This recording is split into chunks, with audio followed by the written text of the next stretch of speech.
Boa noite e bem-vindo ao Vexa. Eu vou falar baixo porque essa história não é feita de sustos rápidos.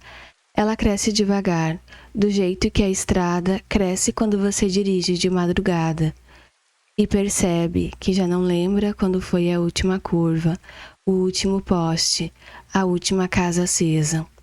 Isso aconteceu comigo, numa terça-feira comum, daquelas que não prometem nada. Era 23h47, quando eu fechei o portão de casa. Eu tinha trabalhado o dia inteiro.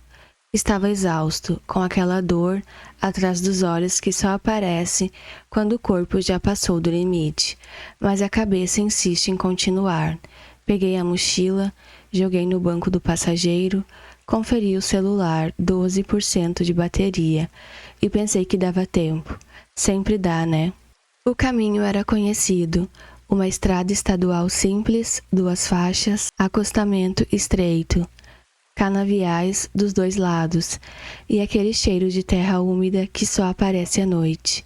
O rádio estava ligado baixo, numa estação qualquer, dessas que tocam músicas lentas depois da meia-noite.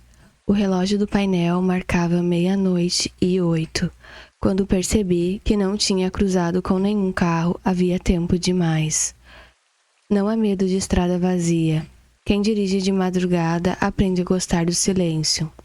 O problema é quando o silêncio começa a aparecer, atento, como se não fosse ausência de som, mas espera.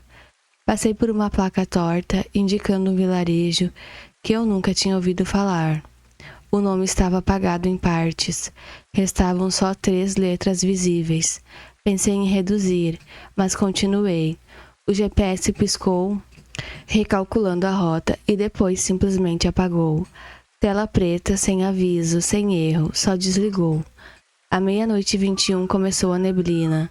Naquela névoa leve, bonita de filme, era densa, baixa, grudada no asfalto. O farol cortava um pouco. Eu diminuí para 50 km/h, as mãos mais firmes no volante. O corpo levemente inclinado para frente, como se isso ajudasse a enxergar melhor. Foi aí que eu vi a primeira coisa estranha. Um ponto de luz parado no acostamento. Parecia o farol de uma moto desligada, mas imóvel demais. Quando me aproximei, vi que era um carro antigo, desses quadrados, pintura clara, parado com as luzes apagadas. Dentro, alguém sentado no banco do motorista. Não se mexia, não acenou, não pediu ajuda.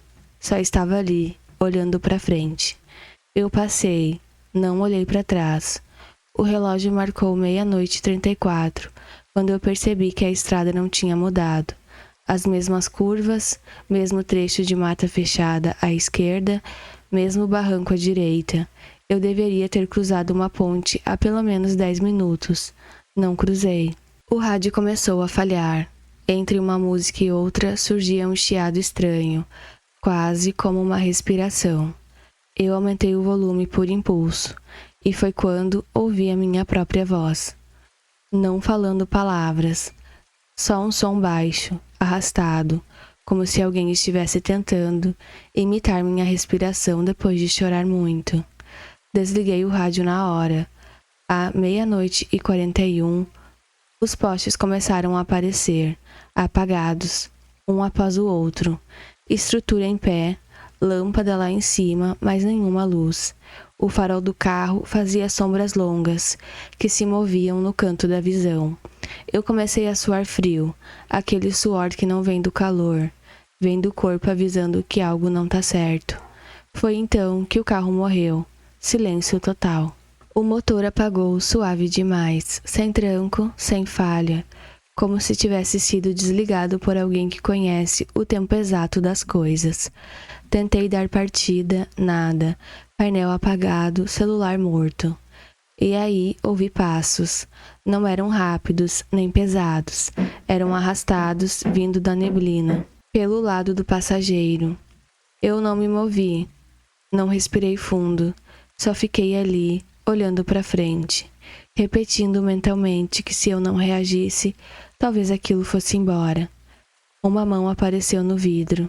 Não bateu, não fez força, só pousou ali, devagar, dedos longos demais, tortos, unhas escuras. A mão escorregou um pouco, deixando um risco fino no vidro, como se estivesse testando a textura.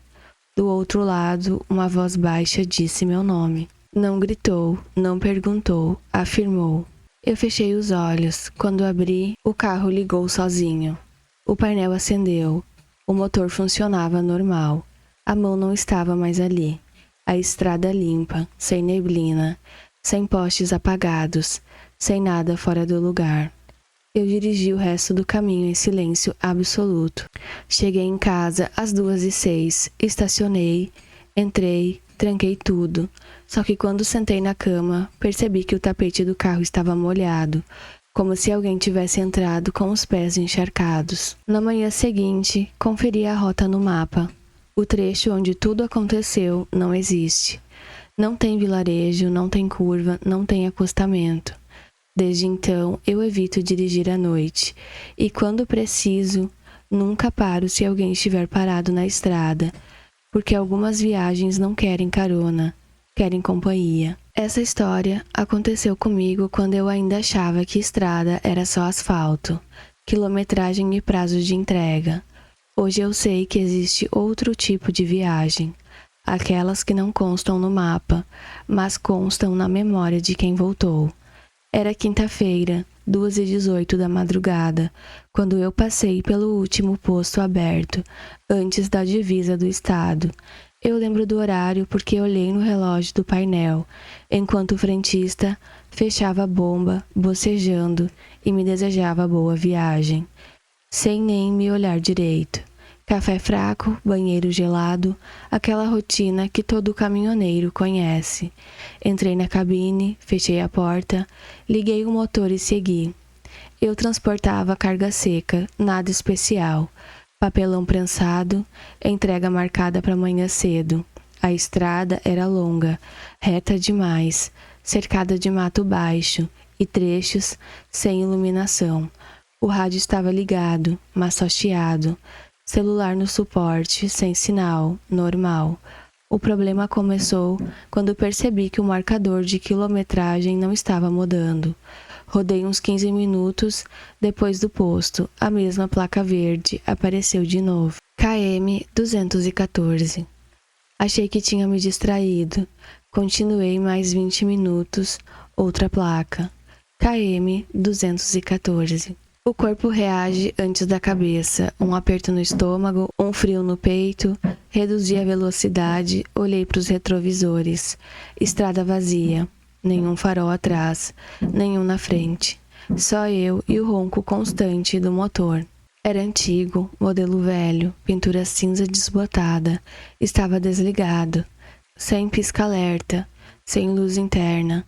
Parecia abandonado, mas limpo demais. Pneus cheios, vidro inteiro. Quando passei devagar, vi alguém sentado na cabine. Não me olhou, não acenou. Estava com as mãos no volante, cabeça reta como se estivesse esperando alguma coisa, alguma hora. Segui. 5 minutos depois, os faróis iluminaram o mesmo caminhão à minha frente. Não ultrapassando, parado, no mesmo estado, mesmo lugar improvável. Meu coração acelerou. Pensei em buzinar, mas alguma coisa me segurou. Um instinto antigo, quase animal, dizendo que chamar atenção não era uma boa ideia. Passei de novo. O relógio marcava 3h11 quando o rádio ligou sozinho. Não música, não voz de locutor. Apenas um som grave, contínuo, como o vento passando por um túnel fechado. No meio do ruído, alguém respirava, fundo, pesado, como se estivesse muito perto do microfone ou muito perto de mim. Desliguei o rádio. Foi então que senti o caminhão perder força. O motor não apagou, mas parecia cansado. O volante ficou pesado. A estrada começou a descer levemente, sem eu lembrar de subida nenhuma antes. As árvores dos lados ficaram mais altas, a noite mais fechada. E aí eu ouvi a buzina, não a minha, uma buzina grave, longa atrás de mim. Olhei no retrovisor, o caminhão cinza vinha vindo, devagar, faróis apagados, só o contorno escuro, ocupando a estrada inteira. Ele não se aproximava rápido, se aproximava decidido, como quem sabe que vai chegar de qualquer jeito. Pisei fundo. Meu caminhão respondeu, mas a estrada parecia não acabar nunca. Nenhuma placa, nenhuma saída, nenhum posto, só aquele som atrás de mim, repetido de tempos em tempos. Um aviso, não uma ameaça. O rádio ligou de novo, dessa vez uma voz clara, rouca, cansada. Não adianta correr, todo mundo para uma hora. A voz parecia sair do painel, ou da minha cabeça. Eu gritava para mim mesmo que era cansaço, privação de sono, mas o corpo sabia. As mãos tremiam, a boca seca, a visão começou a estreitar. Foi quando vi uma área de escape, um recuo da terra, daqueles usados para emergência em descida. Joguei o caminhão para lá sem pensar. Tudo apagou. Acordei com o sol batendo no para-brisa. O caminhão estava desligado, perfeitamente estacionado no acostamento de uma estrada comum. Movimento normal, carros passando. Sinal de celular voltou. Olhei o relógio, 7h46. Atrás de mim, marcas profundas de pneus no asfalto que não eram do meu caminhão. Perguntei depois, no destino, sobre caminhões quebrados naquela estrada. Um velho no pátio me olhou estranho e disse: cinza, antigo, esse não quebra. Esse para quando encontra substituto. Desde aquela noite, eu nunca mais dirigi depois das 2 da manhã. E quando escuto buzina na estrada vazia, eu não olho no retrovisor, porque algumas viagens não querem carga. Querem alguém para continuar. E se você chegou até aqui, se inscreva na comunidade Vexa.